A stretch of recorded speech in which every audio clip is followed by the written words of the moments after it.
Good morning students. Welcome to our next class. In the last classes, we have derived the most powerful critical region for three distributions we have completed, that is binomial and the exponential and the Poisson distributions.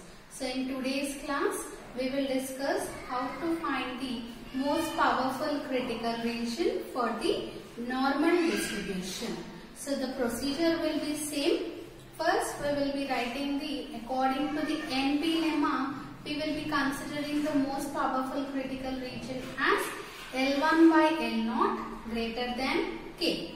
So what are L1 and L0?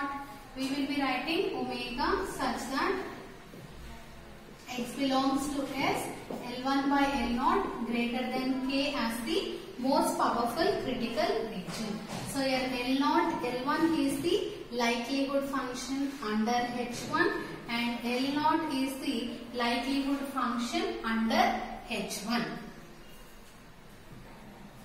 So after finding the likelihood functions, we take the ratios L1 by L0, then we consider greater than K, then we apply log and do the simplifications according to our statistic.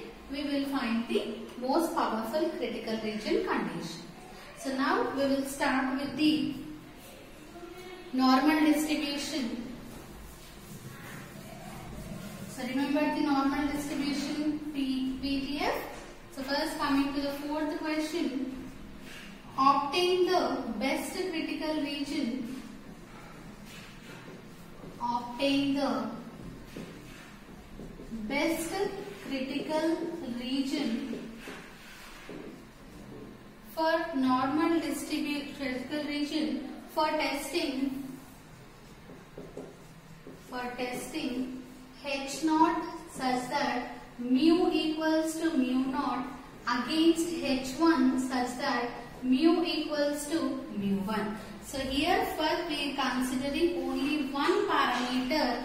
Under one parameter only we are finding the most powerful critical region for testing only mu equals to mu naught against the mu equals to mu1 in the normal population. For the normal population. So it may be the most powerful critical region or the best critical region, both are same. So wherever you find the terms best, more, powerful, all that indicates the same thing. That means you have to use the Neyman-Pearson fundamental lemma, that is NP lemma. So now coming to the solution. So how we will be writing the solution? First we will write a random sample, that is let x1, x2, so on, xn be a random sample from the normal population,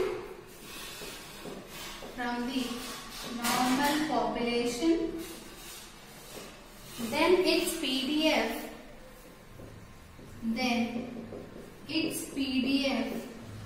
is given as, so what is the PDF for the normal distribution? I will be writing the generalized PDF, that is f of xi comma mu comma sigma square. So generally how we write the PDF? F of x comma theta. Here we are having two parameters. So I will be writing f of xi comma mu comma sigma square. You can write x only for one variable or you can generalize with xi, that indicates for all the sample values. So f of xi comma mu comma sigma square equals to 1 by under root 2 pi sigma e power minus 1 by 2 xi minus mu by sigma whole square, where always mu x lies between minus infinity and plus infinity. X always lies between minus infinity and plus infinity, and sigma square is always greater than 0, and mu also lies between minus infinity to plus infinity. So this is the PDF for the normal distribution. Now next, what we consider under the NP lemma. So by NP lemma, we construct the best critical region. We construct the best critical region as, so what is the best critical region according to NP lemma?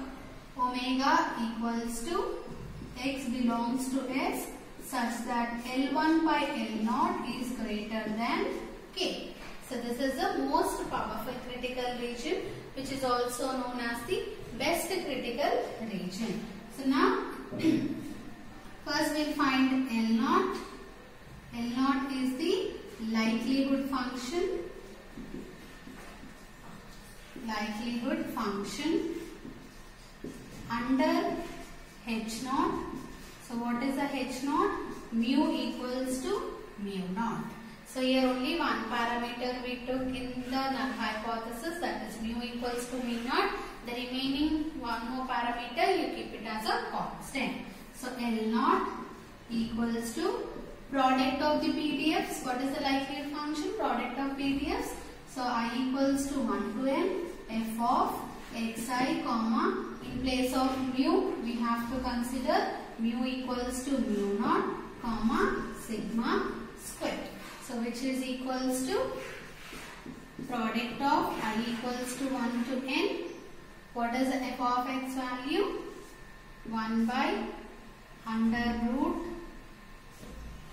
2 pi sigma e power minus 1 by 2 xi minus mu by sigma whole square.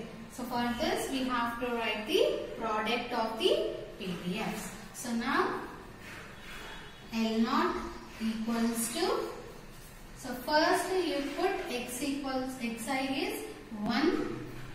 So first term 1 by under root 2 pi sigma e power minus 1 by 2. Here x1 minus, in place of mu we have to write mu naught, here also mu naught by sigma whole square. So this is the first term into second term 1 by under root 2 pi sigma e power minus 1 by 2 x2 minus mu naught by sigma whole square into, so we have written two terms. So similarly up to the nth term, so on 1 by under root 2 pi sigma e power minus 1 by 2 xn, the last sample value is xn minus mu naught by sigma whole square. Now this is the product of the PDFs.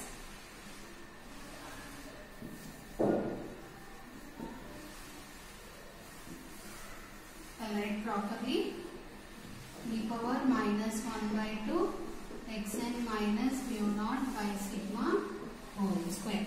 So now you do the product for the PMFs. If you observe the first terms, 1 by under root 2 pi sigma into 1 by under root 2 pi sigma into so on 1 by under root 2 pi sigma. So this can be written as total n times. So 1 by under root 2 pi sigma whole power n. This term as it is. Next is e power minus 1 by 2 x1 minus mu naught whole square. Here also e power minus 1 by 2 x2 minus mu naught whole by sigma whole square. So on e power minus 1 by 2 xn minus mu naught by sigma whole square. So this is, bases are equal, we will be adding the powers, right? So e power minus 1 by 2 is anyhow common, minus 1 by 2, and sigma square is also common if you observe. Minus 1 by 2 sigma square you can take common. So what are the remaining terms we have? x1 minus mu naught whole square plus x2 minus plus so on xn minus mu naught whole square. Now this term can be written as L naught equals to 1 by under root 2 pi sigma whole power n e power minus 1 by 2 sigma square. This term can be written as addition of the terms, right? So I am writing in term of summation I equals to 1 to n xi minus mu naught whole square. So this is the second term. L naught equals to 1 by under root 2 pi sigma whole power n e power minus 1 by 2 sigma square summation xi minus mu naught whole square. Now we got the L naught value. Next we will find the L1 value. So in the same way we will be finding the L1 value also.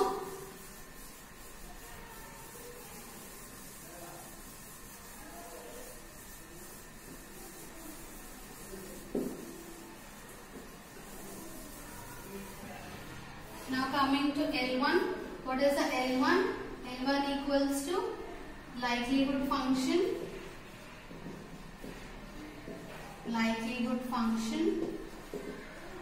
under H1. What is the H1? Mu equals to mu1. So under H1 we are going to find the L1 value.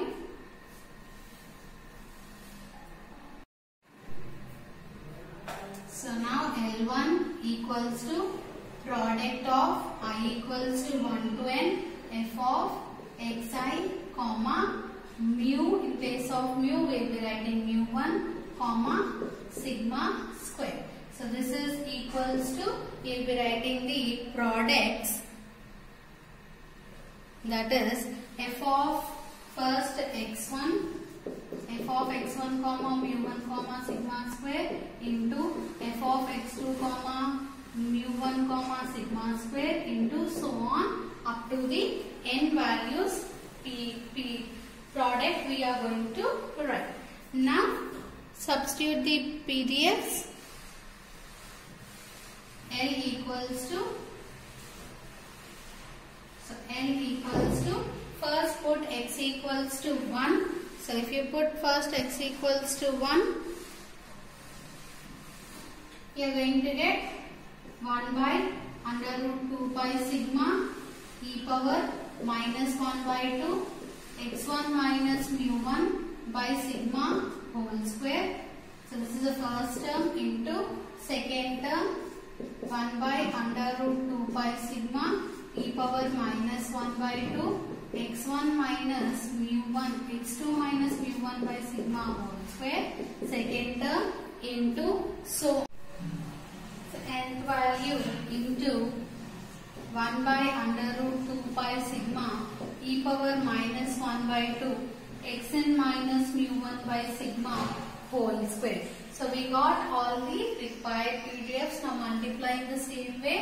1 by under root 2 pi sigma into 1 by under root 2 pi sigma into so on 1 by under root 2 pi sigma. Total it is repeated n times. So L1 equals to 1 by under root 2 pi sigma whole power n into similarly e power minus 1 by 2 sigma square is common. So left out terms are x1 minus mu1 plus x2 minus mu2 plus so on up to xn minus mu1,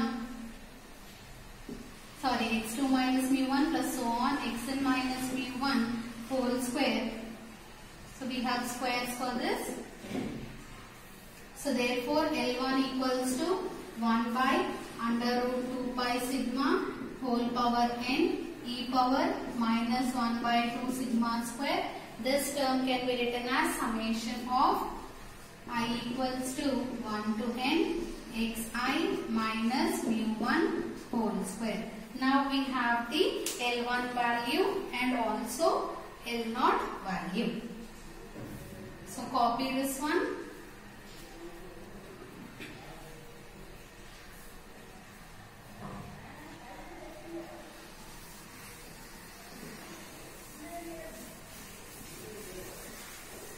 we substitute the L1 and L0 values in our required NP-lemma format.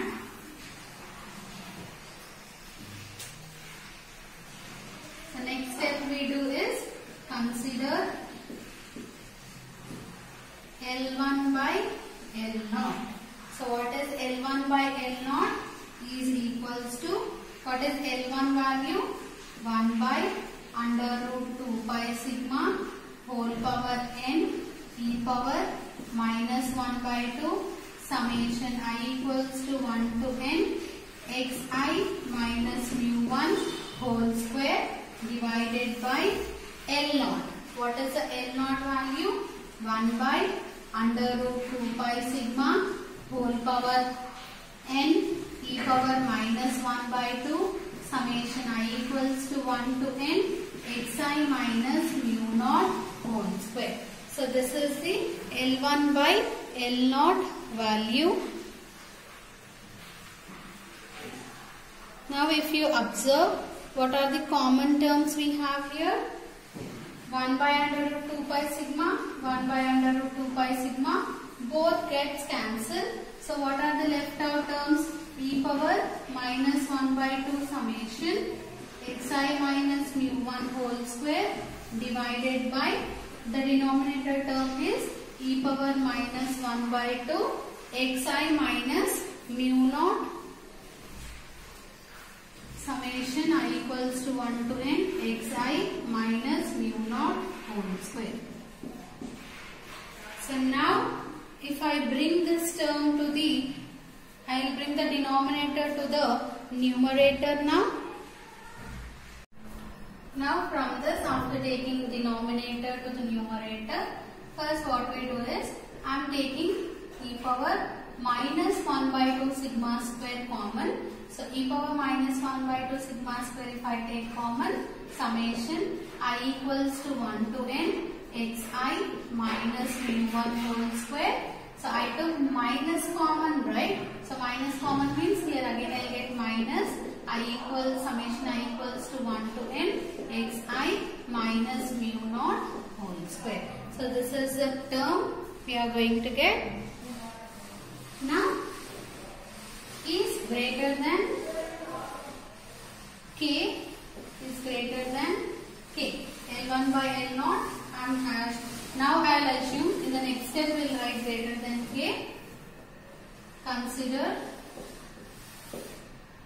L1 by L0 greater than k, which implies this value e power minus 1 by 2 sigma square summation xi minus mu1 whole square minus summation xi minus mu naught whole square is greater than k. Now what we do in the next step?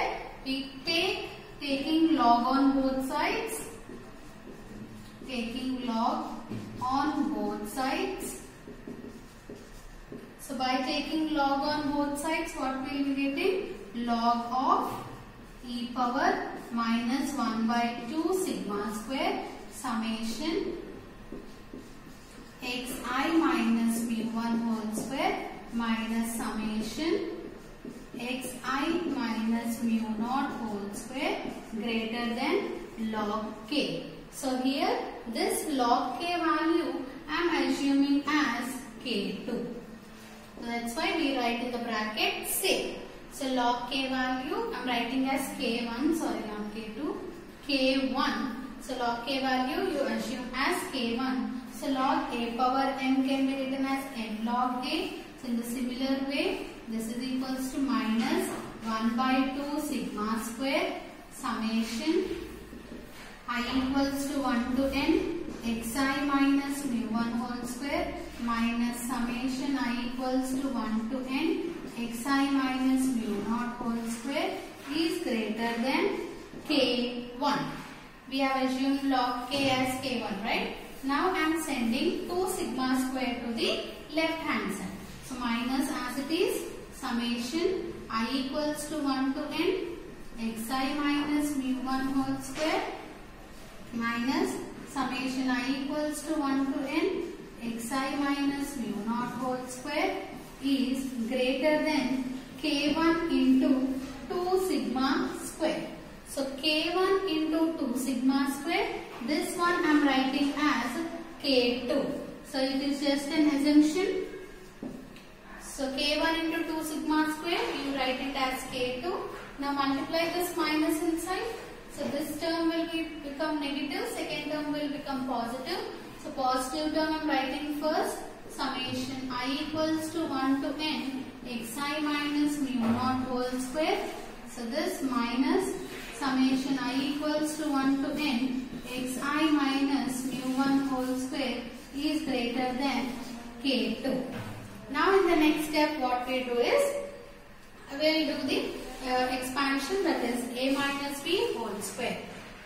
So copy it in here.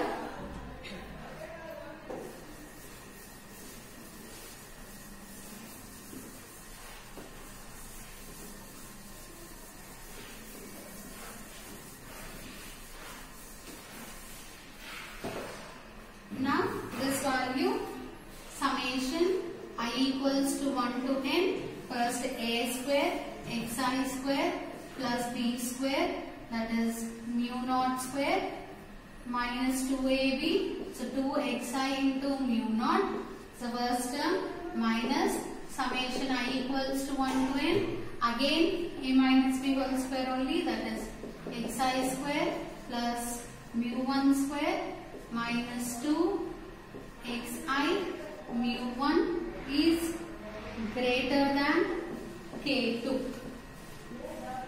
Now apply summation inside.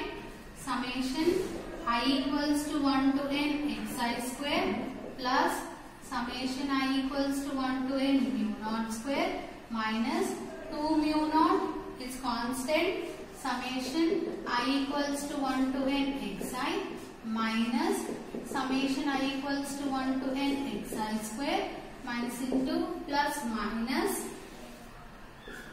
summation I equals to 1 to n mu 1 square minus into minus plus 2 mu 1 summation I equals to 1 to n xi greater than K2. So now plus summation xi square minus summation xi square gets cancelled. Here summation I equals to 1 to n mu naught square can be written as n into mu naught square. Since summation I equals to 1 to n, total n values, we can write it as n. n mu naught square minus 2 into mu naught summation xi minus here also similarly n into mu 1 square plus 2 into mu 1 summation I equals to 1 to n xi greater than K2. Now from these two terms I can take n common, right? So before that, from these two terms I will take 2 summation I equals to 1 to n xi common. 2 into summation xi if I take common. So first I will write the positive term, that is mu 1 minus mu naught. So here I have written mu 1 minus mu naught. In the next also where I am taking common, first I write mu 1 term. So that's why I am taking minus n common. Mu 1 square minus mu naught square is greater than K2.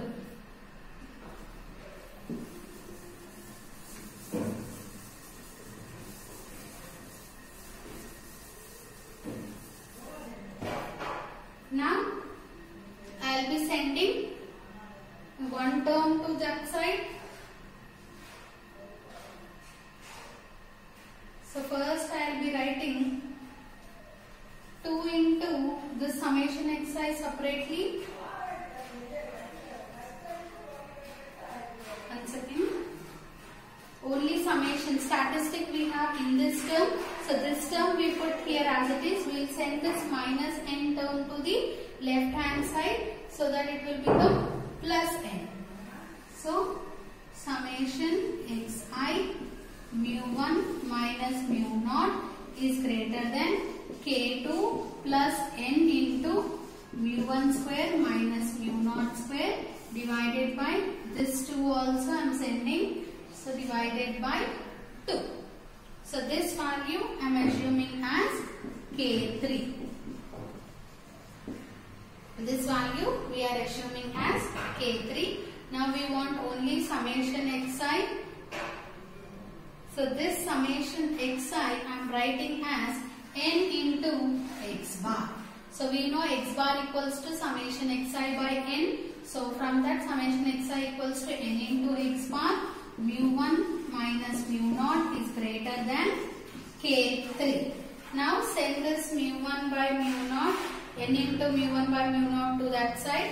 So that x bar, because we are writing in terms of sample mean, is greater than k3 by n into mu1 minus mu0, assuming it as k4. So we have written some statistic x bar greater than some k4. So now how we will be writing the statistic critical region means based on the mu1 and mu0 values. Now we write therefore the best critical region